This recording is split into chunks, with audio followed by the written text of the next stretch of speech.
السلام علیکم ورحمۃ اللہ وبرکاتہ۔ الحمد للہ رب العالمین والصلاة والسلام علی سید الانبیاء والمرسلین، اما بعد فاعوذ باللہ من الشیطان الرجیم، بسم اللہ الرحمن الرحیم۔ معزز طلباء کرام، امید ہے آپ سب خیر و عافیت سے ہوں گے۔ اللہ پاک مجھے اور آپ کو دونوں جہانوں کی بلائیوں سے مالا مال فرمائے۔ پیارے اور عزیز طلباء کرام، اس سے قبل ہم نے کتاب نصاب الصرف جو ہمارے سامنے موجود ہے، اس کے سبق نمبر اول کو پڑھا تھا، جس میں علم صرف کے تعلق سے ابتدائی باتیں بیان کی گئی تھیں، مثلا علم صرف کی تعریف، علم صرف کا موضوع، غرض و غائد، وجہ تسمیہ وغیرہ۔ آج انشاءاللہ الکریم ہم کتاب نصاب الصرف کے سبق نمبر 2 کو پڑھیں گے۔ عزیز طلباء کرام، بغور سماعت فرمائیں، انشاءاللہ الکریم نہایت ہی مفید ہوگا۔ سبق نمبر 2 میں ہم کلمہ اور کلمے کی اقسام اور وہ اقسام کس کس اعتبار سے ہیں، ان تمام کے بارے میں ہم پڑھیں گے۔ عزیز طلباء کرام، کلمہ اور اس کی مختلف تقسیمات۔ کلمہ ہر بمعنی لفظ کو کلمہ کہا جاتا ہے۔ ہر بمعنی لفظ کو کلمہ کہا جاتا ہے۔ اس کے بارے میں ہم علم نحو کے اندر بھی پڑھ چکے ہیں کہ ہر بمعنی لفظ کو کلمہ کہا جاتا ہے، یعنی لفظ کسے کہتے ہیں؟ ما تلفظ به الانسان، انسان جس کا تلفظ کرے۔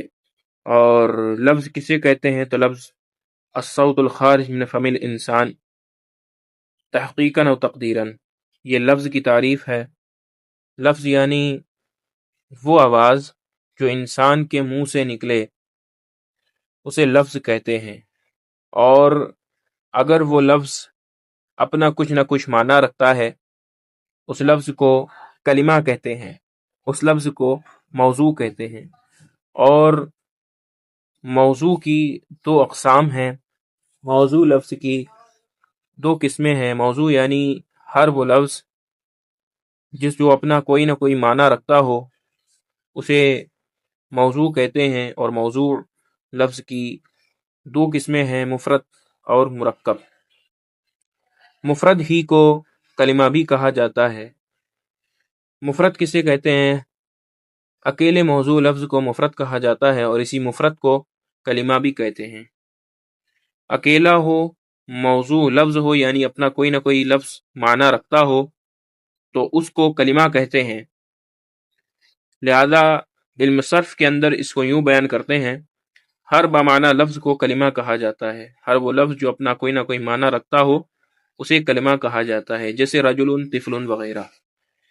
رجل اس کا معنی مرد، آدمی ہے، اور طفل اس کا معنی بچہ ہے۔ لہذا رجل یہ بھی اپنے اندر ایک معنی رکھتا ہے، اس کا معنی ہے آدمی، مرد۔ اور طفل بھی اپنا ایک معنی رکھتا ہے خاص، جو کہ بچے کے معنی میں ہے۔ لہذا یہ لفظ ہے اور کلمہ ہے، کیونکہ یہ اپنا معنی رکھتا ہے، اور با معنی لفظ کو کلمہ کہا جاتا ہے۔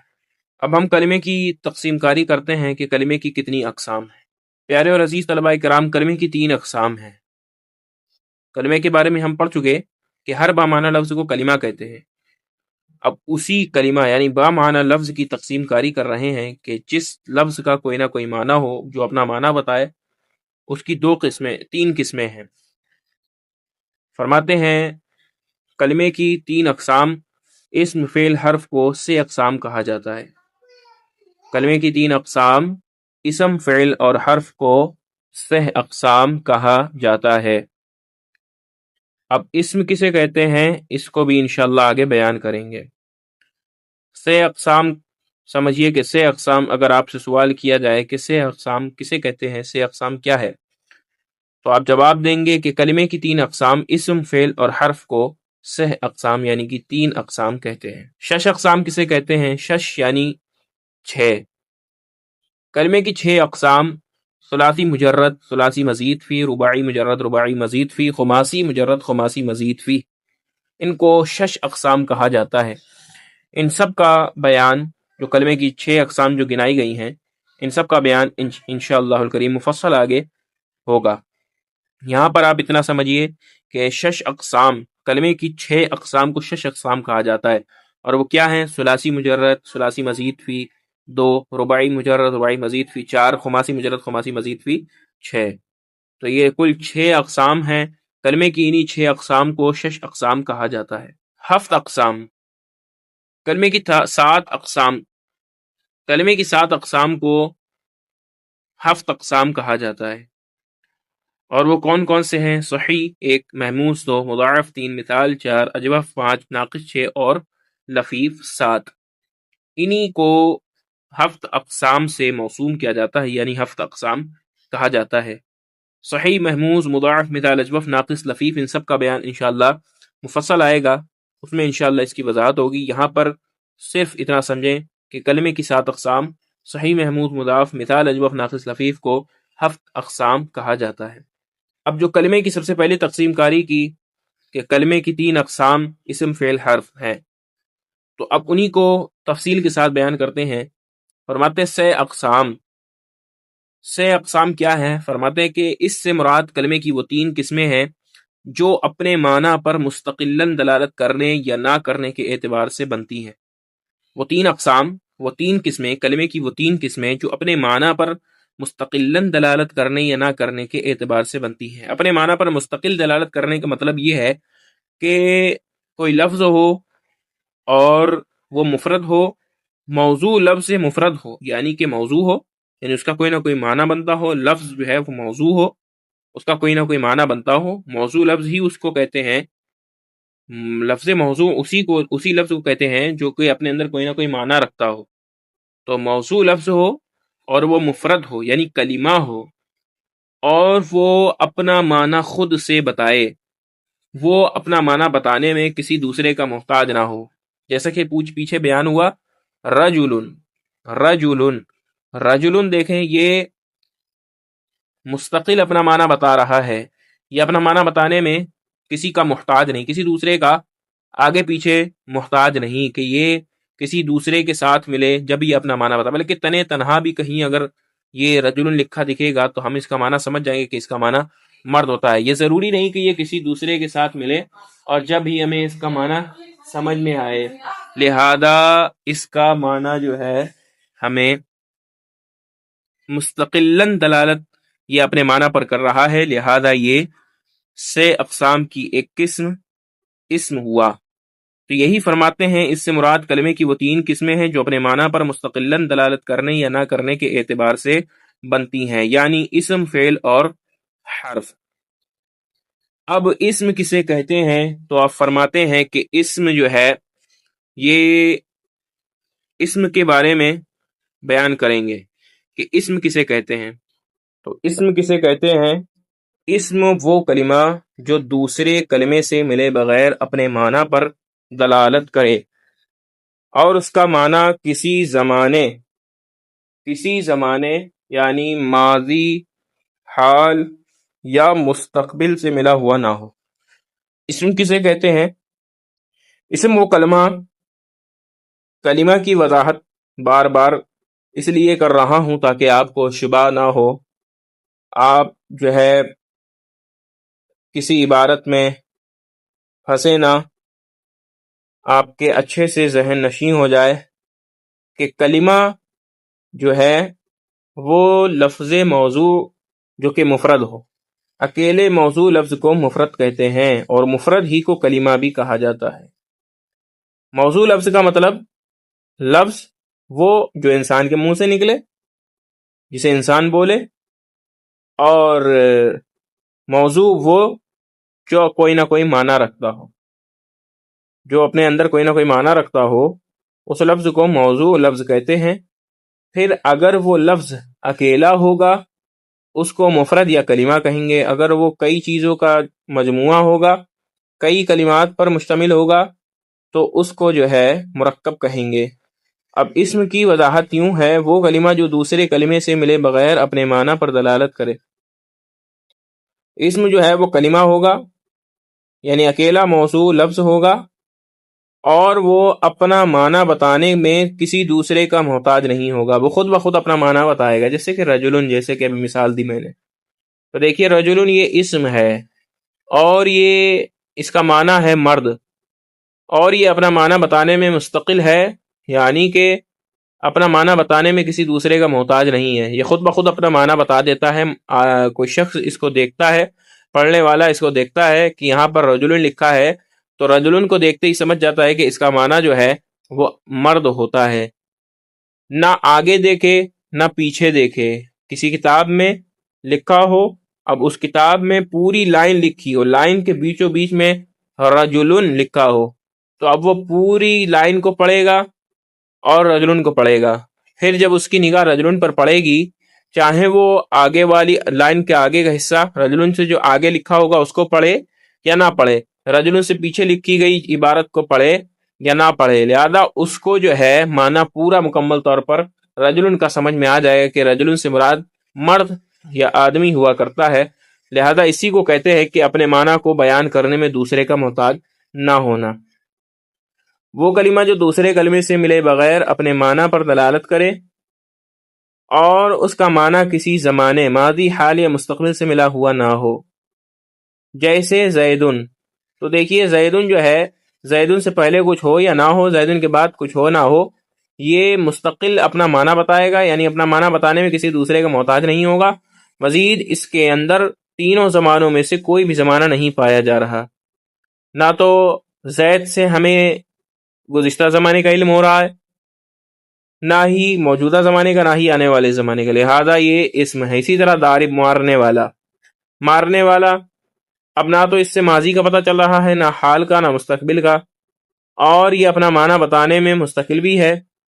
مارنے والا، بھائی معنی تو ضارب کو آپ دیکھتے ہی سمجھ جائیں گے کہ یہ جو ہے اس کا مطلب ہے مارنے والا، آگے پیچھے کچھ نہ پڑھیں، بیچ میں لکھا ہوا صرف ضارب ہی پڑھ لیں تو ضارب کو دیکھتے ہی آپ سمجھ جائیں گے کہ اس کا معنی مارنے والا ہے۔ اسی طرح منصور، جس کی مدد کی گئی ہو، مدد کیا ہوا، منصور مدد کیا ہوا، اس کو بھی آپ جو ہے مستقلاً سمجھ لیں گے، یہ بھی اسم ہے اور کوئی زمانہ بھی نہیں بتایا جا رہا ہے اس میں، لہذا یہ بھی اسم ہے۔ دوسری قسم فعل۔ فعل کے بارے میں دیکھیے، فعل وہ کلمہ ہے جو دوسرے کلمے سے ملے بغیر اپنا معنی پر دلالت کرے۔ یہاں تک تو یہ اسم کی طرح ہے، جس طرح اسم جو ہے اپنے معنی بتانے میں کسی دوسرے کا محتاج نہیں ہوتا، اسی طرح فعل بھی اپنے معنی بتانے میں کسی دوسرے کا محتاج نہیں ہوتا، لیکن فعل کے اندر کوئی نہ کوئی زمانہ پایا جاتا ہے اور اسم کے اندر کوئی زمانہ نہیں پایا جاتا۔ فعل ہمیں یہ بتاتا ہے کہ یہ جو کام ہوا ہے، یہ جو کلمہ اپنے معنی پر مستقلاً دلالت کر رہا ہے، یہ دلالت تو مستقل ہے، یہ اپنا معنی بتانے میں کسی دوسرے کا محتاج تو نہیں ہے، لیکن اس معنی کے اندر ماضی، حال یا مستقبل کا زمانہ بھی پایا جا رہا ہے۔ تو جس کلمے میں دلالت مستقل ہو، یعنی کہ کلمہ اپنا معنی بتانے میں دوسرے کا محتاج نہ ہو، اور وہی کلمہ زمانے، تینوں زمانوں یعنی ماضی، حال یا مستقبل میں سے کسی پر دلالت کر رہا ہو، یعنی اس میں کوئی نہ کوئی زمانہ ضرور پایا جائے۔ مثال کے طور پر نصرہ کا معنی مدد کی اس ایک مرد نے، مدد کی، دیکھیے اس میں ماضی پا لیا گیا، یہ کلمہ ہے اور یہ اپنا معنی مستقل بتا رہا ہے کہ ہاں کسی نے مدد کی ہے، نصرت پائی گئی، یعنی مدد پائی جا رہی ہے، اور یہ مدد کو جو ہے ہم نصرہ کے آگے اگر کچھ لکھا ہو، نصرہ کے پیچھے اگر کچھ لکھا ہو، آگے پیچھے کی لکھائی کو پڑھے بغیر ہم صرف نصرہ پر نظر ڈالیں اور ہمیں عربی لغت یاد ہو، عربی ڈکشنری سے ہم واقف ہوں، تو ہم اس کو دیکھتے ہی سمجھ جائیں گے کہ اس کا معنی ہے مدد کرنا۔ تو اس نے معنی جو ہے اپنا تنہا بتا دیا، لیکن اس میں ایک زمانہ پایا جا رہا ہے، وہ ہے زمانہ ماضی، لہذا یہ فعل ہوگا۔ مستقلاً دلالت کرے اور اس میں کوئی زمانہ بھی پایا جائے تو اس کلمے کو فعل کہا جاتا ہے۔ نمبر 3، حرف۔ وہ کلمہ جو دوسرے کلمے اسم یا فعل سے ملے بغیر اپنے معنی پر دلالت نہ کرے۔ یہ حرف جو ہے یہ اپنا معنی بتانے میں اسم یا فعل کا محتاج ہوتا ہے، اسم یا فعل سے ملے بغیر اپنے معنی کو نہیں بتا سکتا، لہذا حرف وہ کلمہ جو دوسرے کلمے اسم یا فعل سے ملے بغیر اپنے معنی پر دلالت نہ کرے۔ مثال کے طور پر من سے الی تک، آپ کسی سے کہتے رہیں من من من من من من من، آپ کو وہ نہیں سمجھ سکتا کہ آپ کیا کہنا چاہ رہے ہیں۔ من کا مطلب سے۔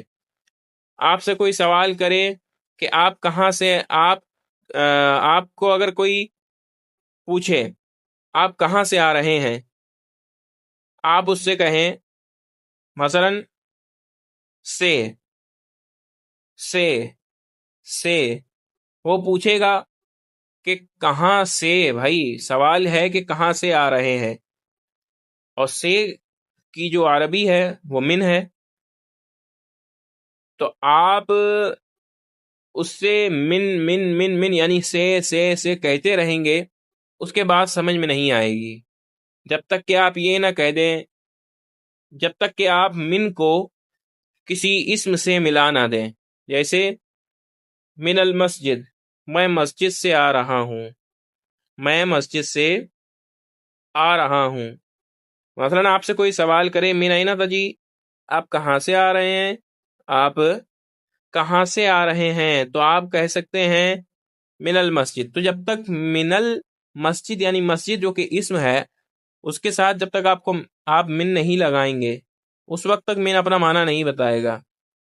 یا آپ کہاں کدھر گئے تھے، آپ سے کوئی پوچھے کدھر گئے تھے، تو آپ کہیں تک تک تک تک کا معنی تک یعنی الہ، آپ کہیں الہ الہ الہ الہ، الہ بھی چونکہ حرف ہے، آپ تک طرف کہتے رہیں، کسی کی نہیں سمجھ میں آئے گا جبکہ آپ اس کو کسی اسم کے ساتھ نہ ملا دیں. مثال کے طور پر آپ سے کوئی سوال کرے الی این تذهب، آپ کہاں جا رہے ہیں، آپ کہاں جا رہے ہیں، الی این تذهب، آپ کہاں جا رہے ہیں، آپ اس سے کہیں الی الی الی الی، میں طرف جا رہا ہوں، آپ کس طرف جا رہے ہیں، آپ نے کہا الی السوق، میں بازار جا رہا ہوں، میں بازار کی طرف جا رہا ہوں. تو جب سوق جو کہ اسم ہے اس کے ساتھ ہم نے الی کو لگایا، جب ہمیں پتا چلا کہ یہ کس طرف جانے کی بات چل رہی ہے، یعنی بازار کی طرف جانے کی بات چل رہی ہے، لہذا معلوم ہوا کہ جو حروف ہوتے ہیں وہ اپنا معنی مستقلاً اپنے معنی پر دلالت نہیں کرتے، بلکہ یہ اپنا معنی بتانے میں اسم یا فعل کے محتاج ہوا کرتے ہیں. اس کے بعد اسم کی ایک دوسری حیثیت سے دوسرے اعتبار سے تقسیم کاری کرتے ہوئے فرماتے ہیں کہ پھر مشتق ہونے یا نہ ہونے کے اعتبار سے اسم کی 3 اقسام ہیں.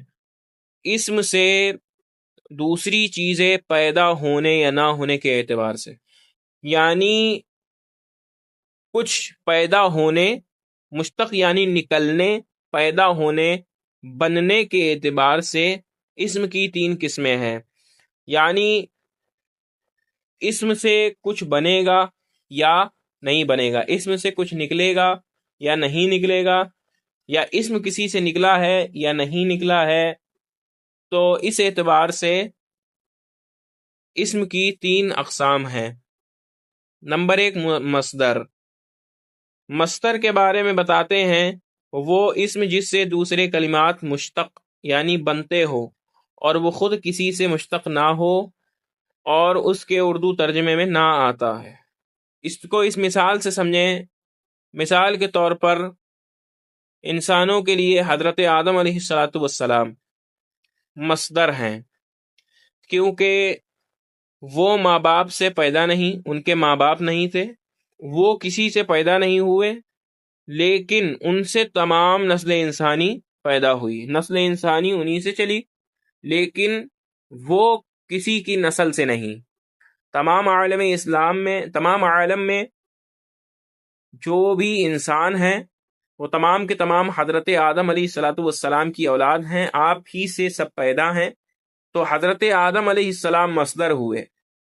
یہی فرما رہا وہ اسم جس سے دوسرے کلمات مشتق یعنی بنتے ہوں اور خود کسی سے مشتق نہ ہو، اس کے اردو ترجمے میں نہ آتا ہے. جیسے نصرن، یہ مدد کرنا، اس سے نصرن سے ناصر ینصر نصر بنتے ہیں، لیکن یہ خود کسی سے نہیں بنتا. مشتق وہ اسم جو مصدر سے بنایا جائے، جیسے ناصر مدد کرنے والا، یہ ینصرو سے بنایا گیا ہے اور ینصرو نصرن سے. مشتق وہ اسم جو مصدر سے بنایا جائے، جیسے ناصر مدد کرنے والا. تو جو مصدر سے بنایا جائے، مصدر سے بنتا ہو، اسے مشتق کہتے ہیں. جیسے نصرن سے دیکھیے، نصرن سے بنا نصرہ، پھر نصرہ سے بنا ینصرو، ینصرو سے بنا ناصرن. یہ تمام کے تمام نصرن سے ہی بنے ہیں. لہذا جو دوسرے یعنی مصدر سے بنے اسے مشتق کہتے ہیں، اور جو خود کسی سے نہ بنے اسے مصدر کہتے ہیں۔ جو خود کسی سے نہ بنے، اس سے دوسرے کلمات بنے، اسے مصدر، اور جو مصدر سے بنایا جائے جیسے ناصر مدد کرنے والا، یہ ینصرو سے بنایا گیا ہے، اور ینصرو نصر سے بنا ہے۔ نمبر 3، جامد، وہ اسم جو نہ خود کسی سے بنا ہو اور نہ اس سے دیگر کلمات بنتے ہوں، جیسے زید بکر وغیرہ۔ لہذا وہ اسم جو نہ خود کسی سے بنا ہو اور نہ اس سے دیگر کلمات بنتے ہوں، جیسے زید بکر وغیرہ۔ لہذا یہ زید سے نہ تو زیدون، زیدین، زیدان بنتا ہے، زید سے کوئی دوسرا کلمہ نہیں بنتا، بکرن سے بھی کوئی دوسرا کلمہ نہیں بنتا، نہیں نکلتا، لہذا یہ جامد ہوا۔ پیارے اور عزیز طلباء کرام، آج کا یہی سبق تھا۔ یہ سبق اپنے اندر بہت اہمیت کا حامل ہے۔ معزز طلباء کرام، محنت سے پڑھیے اور دل میں ارادہ رکھیے کہ اچھا عالم دین بننا ہے، ایسا عالم بننا ہے کہ جس سے دین و سنیت کا خوب فائدہ ہو، اور صرف ڈگری والا عالم بننے کا ارادہ نہ رکھیں، محنت سے پڑھیں، انشاءاللہ دونوں جہانوں میں کامیابی ہوگی۔ السلام علیکم ورحمۃ اللہ وبرکاتہ۔